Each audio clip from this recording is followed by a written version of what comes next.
Hello student, હવે જો ધોરણ 7 ની અંદર આપણે ચેપ્ટર 2 અપૂર્ણાંક અને દશાંશ સંખ્યાઓ જોતા હતા એની અંદર. તો એની અંદર આપણે તમને 2.5 ની અંદર દાખલા નંબર 7 સુધી તમને શીખવાડી દીધું. જે વ્યવહારિક દાખલો હતો કે દિનેશ સ્થળ A થી લઈ B સુધી C એમ જાય છે, અંતરે લે છે, પછી એ રીતે બીજો વ્યક્તિ એની ઊંધી દિશાની અંદર જતો હોય છે, તો એ બંનેમાં કોણે વધારે, એ રીતે આપણે તમને છેલ્લો વ્યવહારિક એક દાખલો શીખવાડ્યો હતો. એમાં હવે જો તો એની અંદર આપણે શું આવશે, તો કેવી રીતે, તો અહીંયાથી આપણે જે વ્યવહારિક દાખલા આપણે શીખ્યા છે એ વ્યવહારિક દાખલા આપણે જોવાના છે કે કઈ રીતે આપણે એને કરી શકીએ. તો હવે 8મા નંબરનો દાખલો આપણે આયા છે કે 8મા નંબરના દાખલાની અંદર આપણને જે સંખ્યા આપણે લેવાની છે કેવી રીતે કઈ આપણે નહીં. તો 8મા નંબરની જે રકમ છે, શ્યામ 5 કિલોગ્રામ 300 ગ્રામ સફરજન, 3 કિલોગ્રામ 250 ગ્રામ કેરી અને સરલા, તો સરલા છે 4 કિલોગ્રામ 800 ગ્રામ સંતરા અને 4 કિલોગ્રામ 150 ગ્રામ કેળા ખરીદે. તો કોણે વધુ ફળ ખરીદ્યા, બરાબર? તો કોણે, બે વ્યક્તિ છે, બે વ્યક્તિની ખરીદી અલગ અલગ છે. એને કોણે કઈ કઈ વસ્તુ ખરીદી ને કેટલું એને ખરીદી એ વસ્તુ, અને બંનેની આપણે બંનેનું જે છે એ બંનેની અંદર આપણે સરવાળો કરવાનો છે. કે એની અંદર જુઓ તો પહેલી વસ્તુ છે તો શ્યામની ખરીદી. તો શ્યામને શું ખરીદ્યું, તો શ્યામ માટે આપણે એની અંદર લખીએ તો એને બે વસ્તુ ખરીદી છે, તો શ્યામને જે વસ્તુ ખરીદી એ આપણે લખવાની છે. અને પછી જે વસ્તુ આપણે જોઈએ કે એની અંદર કેટલી આપણે ખરીદી છે અને એને આધારે આપણને ખબર પડે છે કે આને આટલી વસ્તુ ખરીદી છે. તો હવે જો તો પહેલા આપણે શ્યામ, તો અહીંયા લખીએ શ્યામ. તો શ્યામે શું ખરીદ્યું, તો સફરજન. એને તો જે સફરજન છે 3 કિલોગ્રામ અને 300 ગ્રામ સફરજન બરાબર 3 કિલોગ્રામ અને 5 કિલોગ્રામ અને 300, 5 કિલોગ્રામ અને 300 ગ્રામ, 5 કિલોગ્રામ અને 300 ગ્રામ. હવે આપણે આને શું કરીએ, તો પોઈન્ટ ની અંદર જે સંખ્યા લખવી છે, તો 5 કિલોગ્રામ તો 5 ના થશે. હવે 300 ગ્રામ છે, શું છે 300 ગ્રામ, તો એને આપણે કિલોગ્રામ ની અંદર રૂપાંતર કરવું છે. તો કિલોગ્રામ ની અંદર રૂપાંતર કરીએ તો 300 ભાગ્યા કેટલા આવશે 1000. કેટલા આવશે 1000 આવશે કે એની અંદર આપણી જે સંખ્યા છે એ સંખ્યાની અંદર આપણે ખબર પડે કે કઈ સંખ્યા કેવી રીતે લખવાની છે. તો આપણે 1000 વડે આનો કરીએ છે, તો શું કરીશું, તો આનો જે જવાબ છે એ કેવી રીતે આપણે એને લખવાનું છે. 1000 તો 5 પ્લસ 3 અંકી 0, તો 1 2 3 એટલે 0.3 થાય અથવા 300. આ 3 ની પાછળ બે 0 છે, તમે ના લખો તો બી ચાલે, પણ આપણે લખીએ છીએ તો અહીંયા શું થાય 5.300 કિલો. આ શું કર્યું આપણે, તો એ સફરજન આપણને શું આપ્યા હતા, કિલોગ્રામ અને ગ્રામમાં આપ્યા હતા, એને આપણે શામાં ફેરવી દીધા, કિલોગ્રામમાં. એકમ એક કરી દીધો, કેમ કે સરવાળો કરવાનો છે, સરવાળાની અંદર સરળતા રહે માટે આપણે આ વસ્તુ એને કરી દીધી. પછી જો એને કેરી, તો કેરી કેટલી ખરીદી, તો 3 કિલોગ્રામ અને 250 ગ્રામ. તો કેરી આપણે લખીએ, તો કેરી બરાબર તો 3 કિલોગ્રામ અને 250 ગ્રામ. તો પણ આને રૂપાંતર કરી દો, 3 પ્લસ 250 છેદમાં 1000.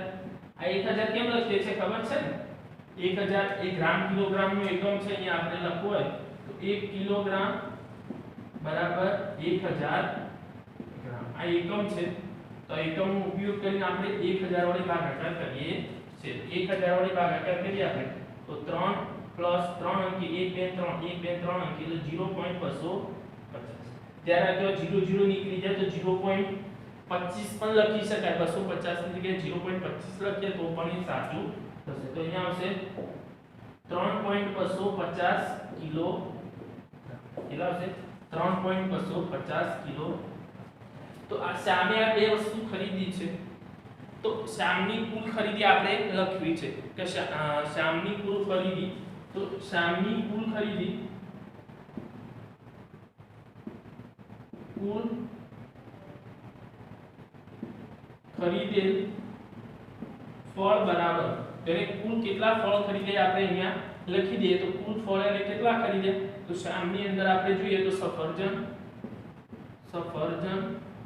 પ્લસ કેરી તો સફરજન કેટલા ખરીદ્યા છે એને તો 5.300 પ્લસ પેલામાં આવશે 3.250 બંનેનો સરવાળો કરી દઈએ આપણે તો 0 પછી 5 બરાબર એ સંખ્યા આપણે જે મળે છે એ સંખ્યા આપણે લખી દઈએ પછી 2 3 5 પછી પોઈન્ટ નો પોઈન્ટ અને 5 નો 3 8 કિલોગ્રામ તો આ કોણે સામે ખરીદેલા ફળ છે શું છે સામે ખરીદેલા ફળ કેટલા છે 8.550 કિલોગ્રામ બરાબર તો આટલું ફળ એને સામે ખરીદેલું છે પછી શું કીધું છે સરલા તો સરલા એ ખરીદેલી વસ્તુ તો સરલા એ શું છે તો પહેલા સંતરા ખરીદ્યા તો 4 કિલોગ્રામ 800 ગ્રામ તો અહીંયા આપણે શામ લખી લખીએ તો સરલા તેને પહેલા શું ખરીદ્યા તો સંતરા બરાબર કેટલા 4 કિલોગ્રામ 800 ગ્રામ કેટલા ખરીદ્યા 4 કિલોગ્રામ 800 ગ્રામ હવે જો આપણે કિલોગ્રામ ગ્રામ ને કહે તો 4 + 800 છેદમાં કેટલા આવશે 1000 બરાબર કેટલા લખીશું આપણે 4 + 0.800 અથવા 0.8 લખો તો પણ જવાબ તો સાચો એટલે 4.800 કિલો કેટલા આવશે 4.800 કિલોગ્રામ સંતરા એને ખરીદ્યા પછી બીજી વસ્તુ એને ખરીદી કેળા તો કેળા કેટલા તો કેળા પણ 4 કિલોગ્રામ કેટલા ખરીદ્યા 4 કિલોગ્રામ 150 ગ્રામ તો અહીંયા આપણે કેળા તો 4 કિલોગ્રામ 150 ગ્રામ તો અહીંયા આવશે 4 + 150 છેદમાં 1000 પછી આવશે તો 4 + 0.150 0.15 લખો 150 બંને સરખા જ કહેવાશે તો 4.150 કિલો તો એને કેળા અને બંનેનું આપણે આવી ગયું તો સરલાના કુલ ફળ સરલાની કુલ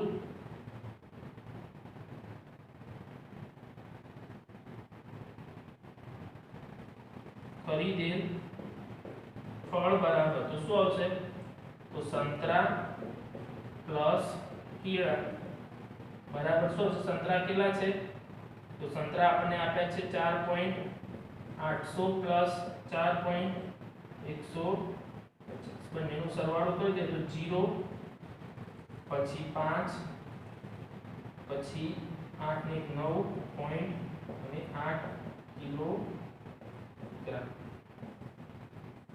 તો સરલાએ કેટલા ખરીદ્યા 8.950 કિલોગ્રામ ખરીદ્યા બરાબર અને શામે કેટલા ખરીદ્યા 8.550 કિલોગ્રામ પછી શું કીધું છે એની અંદર કોણે વધુ ફળ ખરીદ્યા બંનેમાંથી કોણે વધુ ફળ ખરીદ્યા તો કોણે ખરીદ્યા તો જો આને વધારે ખરીદ્યા 8.950 છે ને 550 તો કોણે આવે સરલાએ કોણે આવે તો સરલાએ શામ કરતા વધુ તો અહીંયા લખવાનું આપણે સરલાએ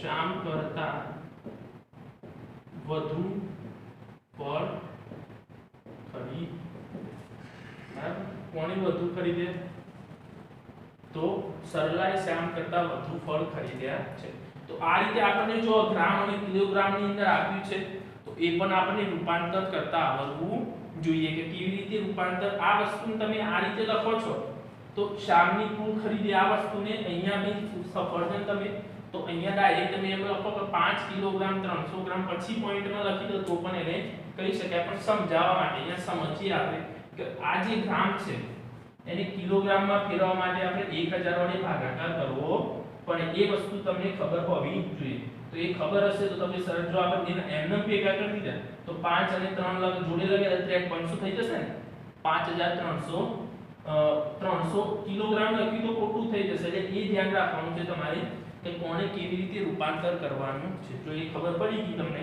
તો એ આવડી જશે આ દાખલો ગણી નાખો પછી આ 2.5 નો એક છેલ્લો દાખલો છે એ તમને કરાવી દઉં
દરેક વિદ્યાર્થી આ રીતના દાખલા તમને સ્વાધ્યાય પોથીની અંદર હોય, તમારે જો સ્વાધ્યાય પોથી તમારે લાવવાની છે, એ સ્વાધ્યાય પોથીની અંદર હોય તો એ સ્વાધ્યાય પોથીની અંદર આ રીતના દાખલા તો તમારે જાતે એને કરવાના છે. વ્યવહારિક દાખલા આપણને આપેલા હોય એને તમારે દરેક વિદ્યાર્થીએ જાતે કરવાનું. ધ્યાન રાખજો એની અંદર તમે પ્રેક્ટિસ કરવા માટે સ્વાધ્યાય પોથીની અંદર જો તમારે પ્રેક્ટિસ વર્ક હોય તો બી તમે એની અંદરથી પ્રેક્ટિસ કરી શકો છો, તો એની અંદર આપણને ખબર પડી જશે.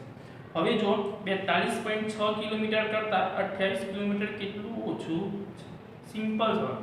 42.6 કિલોમીટર કરતા 28 કિમી કેટલું ઓછું છે? તો સિમ્પલ, તો ઓછું બરાબર શું આવશે? 42.6 માઈનસ કેટલા કરવા પડશે? 28. આપણને આની બાદબાકી ખબર પડવી જોઈએ કે જ્યારે આપણે પોઈન્ટ વાળી સંખ્યાને બાદબાકી કરીએ છીએ ત્યારે કેવી રીતે કરવાની રહેશે. જો તો અહીંયા આપણે કર્યું છે તો 42.6 અને 28, તો 28 ક્યાં લખવા? તો 42 ની નીચે પોઈન્ટ અહીંયા કઈ નથી, તો આપણે અહીંયા 0 કરે. હવે આપણે બાદબાકી કરીએ તો સાચી આવશે. બાદબાકીની અંદર આ વસ્તુ ધ્યાન રાખવા જેવી છે તમારે. તો જો તમે 28 અહીંયા 26, 8, 2 અને 6 ની નીચે લખી દીધા તો જવાબ કેવો આવી જશે? ખોટો આવી જશે. કેવો આવી જશે? ખોટો. એટલે તમારે એ ધ્યાન રાખવાનું કે આપણે 28 છે તો પોઈન્ટ કેવી રીતે, અહીંયા પોઈન્ટ નથી આપતો, પોઈન્ટ કરી અહીંયા 0 કરી એટલે સરળતા આપણે માઈનસ કરો. 6 ના 6, પછી જો અહીંયાથી 3, અહીંયા 12, 12 માંથી 8 જાય તો 4, અહીંયા પોઈન્ટ નો પોઈન્ટ અને 3 માંથી 2 જાય તો 1. તો કેટલા આવે? 14.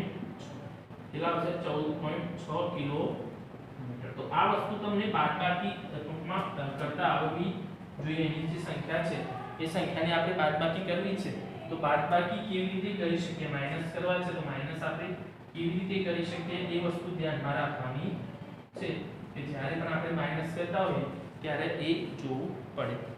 હવે જો આગળનો આપણે બીજો પોઈન્ટ આવે છે દશાંશ સંખ્યાનો ગુણાકાર. શું આવે છે?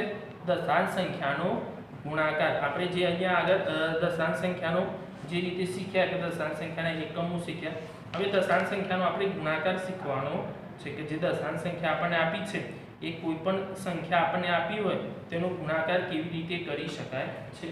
તો નવો પોઈન્ટ છે તમારે દશાંશનો ગુણાકાર. દશાંશનો ગુણાકાર એટલે પોઈન્ટ વાળી સંખ્યાનો ગુણાકાર. સિમ્પલ વસ્તુ યાદ રાખવાની, પોઈન્ટ વાળી સંખ્યાનો ગુણાકાર આપણે કરવાનો છે. હવે એને શીખવું છે આપણે કે એ સંખ્યા આપણે શીખીએ કે કેવી રીતે કરી શકીએ છીએ.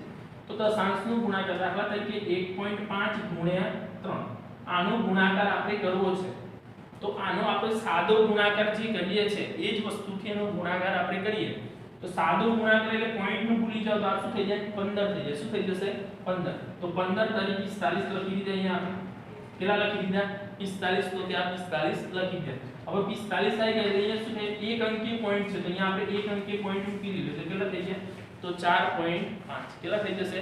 4.5. તો આ રીતે આપણને ખબર પડી જાય કે કેવી રીતે આપણે એનો ગુણાકાર જે સંખ્યા આપણને આપી છે તો એની અંદર દશાંશ સંખ્યાને કેવી રીતે લખવાની છે. તો એની રીતે આપણને ખબર. બીજી રીતે આને કરવું તો કેવી રીતે થાય? તો બીજી રીતે આપણે જે સંખ્યા લખીએ છે તો અહીંયા આપણને શું આપ્યું છે? 1.5 આપ્યું છે. પોઈન્ટ કાઢી નાખીએ તો કેટલા થઈ જશે? 15 ના છેદમાં 10. એક અંકીય પોઈન્ટ છે તો 10 થાય. બે અંકીય પોઈન્ટ હોય તો 100 થાય. ત્રણ અંકીય પોઈન્ટ હોય તો 1000 થાય. એક અંકીય પોઈન્ટ છે તો આપણે લખી દીધા 10 ગુણ્યા 3. હવે આ તો વસ્તુ આપણને ખબર છે અપૂર્ણાંકનો દશાંશ જોડે અપૂર્ણાંકની સાદી સંખ્યા જોડે ગુણાકાર કરવો તો 3 નો 15 જોડે ગુણાકાર અને 3 નો 10 જોડે શું થઈ જશે? ભાગાકાર. તો આપણે એનો ગુણાકાર કરીએ તો 15 તરી 45 છેદમાં 10. હવે આને દશાંશમાં ફેરવવું છે તો આપણે પોઈન્ટ મૂકી દીધા તો શું થઈ ગયું? 4.5. કેટલા થઈ ગયા?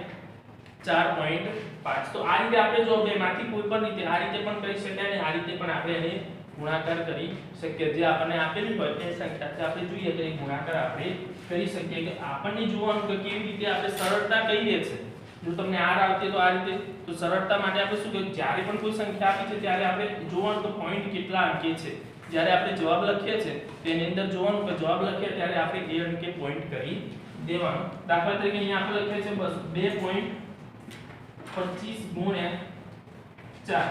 હવે આનો આપણે ગુણાકાર કરવો છે તો તો આ રીતે ગુણાકાર કરવો હોય તો આપણે શું કરવાનું છે તો 225 ગુણ્યા 4 કરી દેવાના સાદો ગુણાકાર આપણે કરતા હોય તો 225 ગુણ્યા 4 કરી દીધું તો 225 ગુણ્યા 4 કરી દીધું 5 4 20 ની શું પછી 4 દુ 8 8 ને 2 10 તો એ સંખ્યા આપણને 8 ને 2 10 ની શું વધી 1 4 દુ 8 ને 9 1 અને 2 9.00 અથવા 9 લખી શકીએ 0 પોઈન્ટ પછી 00 છે તો આપણે એને નથી લખવું તો આપણે ના પણ લખી શકીએ એટલે 0 ના લખીએ તો પણ આ સાચો ગણાશે હવે બીજી રીતે એટલે કે આ રીતે તો આપણે શું કરીએ 225 છેદમાં 2 અંકીય છે એટલે 100 કરવા પડે ગુણ્યા 4 આ બંનેનો ગુણાકાર કરીએ તો કેટલા આવશે 225 ગુણ્યા 4 કરીએ એટલે 9 આવશે અને નીચે આવશે તો જે સંખ્યા આપણે લખીએ છે તે સંખ્યા આપણે લખી દઈએ 900 અને तो जो 0 નીકળી ગઈ એટલે 9 આવી ગયો થઈ ગયો જવાબ તો આ રીતે આપણે સંખ્યાની અંદર ગણી શકીએ છે પછી જો તો બંને આપણને એવી સંખ્યા આપી છે બંને પોઈન્ટ વાળી સંખ્યા આપી છે ત્યારે શું કરવાનું તો બંને સંખ્યા પોઈન્ટ વાળી આપી છે તો ધ્યાન રાખજો આ બંને દાખલાની રીત એક મેં કરાવી છે તમને હવે અહીંયા કોઈ આપણને દાખલો આપી છે 3.5 ગુણ્યા 0.2 બંને પોઈન્ટ વાળી સંખ્યા છે તો એમાં શું કરવાનું એમાં પણ સાદો ગુણાકાર જ કરવાનો આપણે શું કરવાનો સાદો ગુણાકાર જ કરવાનો છે તો સાદો ગુણાકારની અંદર શું તો સાદા ગુણાકારની અંદર 35 ગુણ્યા 2 કરીએ તો 35 દુ 70 શું થઈ જાય 70 થઈ જાય હવે 70 થઈ ગયું અહીંયા હવે આ બંનેનો ગુણાકાર 70 થયો તો 70 માં શું કરવાનું છે તો અહીંયા એક અંકીય પોઈન્ટ છે અહીંયા એક અંકીય તો ટોટલ કેટલા અંકીય થાય 1 પ્લસ એટલે 2 અંકીય થાય કેટલા અંકીય થાય 2 અંકીય પોઈન્ટ થશે તો આ 1 અને 2 અંકીય પોઈન્ટ એને મૂકીએ અહીંયા 0 એટલે 0.70 થશે શું થશે 0.70 આ રીતે શીખવો છે તો આ રીતે પણ થાય ને તો 5 અહીંયા આપણને 3.5 આપ્યા છે તો એને 35 છેદમાં 10 થઈ જાય અને 0 પોઈન્ટ આપ્યા છે તો 0 એટલે કે 2 છેદમાં 10 થઈ જાય તો આપણે શું કર્યું દશાંશને અપૂર્ણાંકમાં રૂપાંતર કર્યું અને પછી આપણે એનો ગુણાકાર કર્યો દશાંશને અપૂર્ણાંકનો ગુણાકાર તો આપણને ખબર છે આગળ આપણે શીખી ગયા કે અપૂર્ણાંકનો ગુણાકાર કેવી રીતે કરવાનો છે તો આ રીતે આપણે એનો ગુણાકાર કરી દીધો હવે ગુણાકાર કરવા માટે હવે જો તો આપણને ખબર પડી કે આ બંનેનો ગુણાકાર કરજો 35 દુ 70 છેદમાં 10 ગુણ્યા 10 એટલે 100 બે અંકે પોઈન્ટ મૂકો અથવા એક એક 0 કાઢી નાખો આને આપણે 0.70 અથવા 0.60 પણ કહી શકીએ પાછળનો 0 પોઈન્ટ પછી ના લઈએ તો પણ ચાલે આ 0 0 કાઢી નાખીએ આપણે એટલે 60 છેદમાં 10 આવે એટલે 0.7 થઈ જાય એ સંખ્યાને આપણે આ રીતે જે આપી છે એ સંખ્યાનો આ રીતે આપણે શું કરી શકીએ છીએ તો જે સંખ્યા આપી એ સંખ્યાને આપણે ગુણાકાર કરી શકીએ દશાંશ સંખ્યાનો ગુણાકાર કરી શકાય છે કે એની અંદર આપણે જોઈએ કે દશાંશ સંખ્યા જે આપી છે એનો ગુણાકાર કરવો છે તો આપણે આ રીતે ગુણાકાર કરી શકીએ છીએ તો આપણને ખબર હવે દશાંશનો જો તો દશાંશનો આપણે ત્રણ સંખ્યા વડે તો દશાંશનો 10 100 અને 1000 વડે ગુણાકાર તો આ ત્રણે ત્રણ વડે આપણે ગુણાકાર કરવો છે બરાબર તો 10 100 અને 1000 વડે જે સંખ્યા આપણને આપી છે એનો ગુણાકાર કરવો છે તો કેવી રીતે થાય ઉદાહરણ તરીકે સમજ એટલે સરળતા રહેશે જરા જો આમાં જે તમે કરાયું છે એ તમે બેમાંથી કોઈ પણ રીત તમને જે સરળ લાગે એ રીતે તમે કરી શકાય છે હવે આની અંદર ધ્યાન રાખો કે 10 જોડે કરવો છે કોઈ પણ સંખ્યા આપણે લઈએ દાખલા તરીકે 3.3 ગુણ્યા 10 આનો આપણે ગુણાકાર કરવો છે તો શું થશે તો આપણે આનો ગુણાકાર સાદો ગુણાકારથી કરી શકીએ અથવા આને આપણે દશાંશને અપૂર્ણાંકમાં ફેરવીએ તો કેટલા થાય 33 છેદમાં કેટલા થશે 33 છેદમાં 10 ગુણ્યા 10 10 નીકળી ગયા બરાબર 33 તો જવાબ કેટલો આવ્યો 33 બીજી રીત શીખવું હોય તો કેવી રીતે તો અહીંયા 10 આપ્યા છે તો આ પોઈન્ટ છે 3.3 તો પોઈન્ટ ને આપણે ડાબી બાજુ જેટલી 0 આપ્યા એટલા અંક ખસેડવાનો સોરી જમણી બાજુ તો જેટલા અંક અહીંયા આપ્યા છે જો 10 આપ્યા છે તો એક પોઈન્ટ આપણે જમણી બાજુ ખસી જવાનું જો 100 આપ્યા હોય તો 2 અંક ખસવાનું બરાબર પછી આપણને 1000 આપ્યા હોય તો 3 અંક ખસવાનું એ રીતે પણ આપણે એને ખસીને પણ કરી શકાય છે કે જેટલા અંક આપણને આપ્યા છે એ અંકથી આપણે સમજીએ તો આપણને વધારે આઈડિયા આવશે કે કેવી રીતે આપણે એને કરી શકાય છે જો દાખલા તરીકે અહીંયા આપણને આપ્યો છે 7 7.2 ગુણ્યા 100.